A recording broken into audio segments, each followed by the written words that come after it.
ලෝ college එකේදී ලංකාවේ ශ්‍රී ලංකා ලෝ college ශ්‍රී ලංකා නීති විද්‍යාලයේ අවුරුදු 4ක් ඒ කියන්නේ අපි පූර්ණ වශයෙන් අවුරුදු 3ක් සහ ඊට පස්සේ අපි ඇප්‍රෙන්ටිස් එකක් ඉන්නවා. අත්දැකීම් වගේම අභියෝග කීපයක් තිබ්බා. සහ ඒකෙත් ඒ කියන්නේ ලංකාවේ ලෝ කොලෙජ් එක කියලා කියන්නේ මම හිතන්නේ DS එකට තරම්ම මම ආදරේ තැනක්. මාව හදපු තැනක්. අපිට ඒ කියන්නේ හොඳ ලෝයර් කෙනෙක් ක්‍රියේට් කරනම තැන තමයි එතන.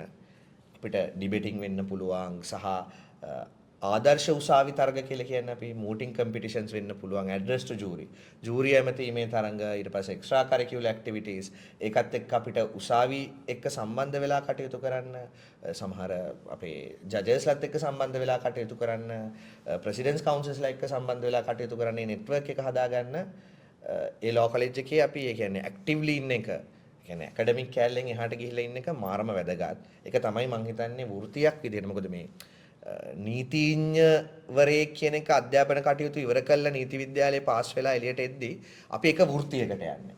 එතකොට මේ වෘත්තියට එද්දී මම හිතන්නේ එක්ස්පෝෂර් එක හරිම වැදගත්. චැලෙන්ජස් අභියෝග විදිහට ගත්තොත් නීතිය සම්බන්ධයෙන් මූලික හැදෑරීමක් මට තිබෙන්නේ නැහැ වෙද්දී. තිබේ නමුත් අපි ඒ කාලේ කතා කරන්නේ මචං. ඒ අවබෝධය තිබ්බා. මම හිතන්නේ කොල්ලෝ ටිකක් ඉස්කෝලේ වට වෙලා කතා කරද්දී ක්‍රිකට්ද ස්පෝර්ට්ස්ද දේශපාලනයේද ඒ දේශපාලනට එද්දිත් සමහරලාට එක එක කට්ටිය කෙනේ අම්මගේ තාත්තගේ ඉන්ෆ්ලුවන්ස් එක වෙදින්ද වෙන්න ඕන මුගක් වෙලාවට එක එක පක්ෂ නියෝජනය කරලා එන්නේ. ඕවා අපි ඩිස්කස් කරනවා. ඒ එක්ස්පෝෂර් එක සහ අර ස්කූල් ඩිබේටිං කරපු ඒ එක්ස්පෝෂර් එක ඇරෙන්න මට නීතිය ගැන එහෙම මූලික හැදෑරීමක් තිබ්බේ නැහැ ඒ ලෙවල්ස් වලටත් මැච් කරපු නිසා.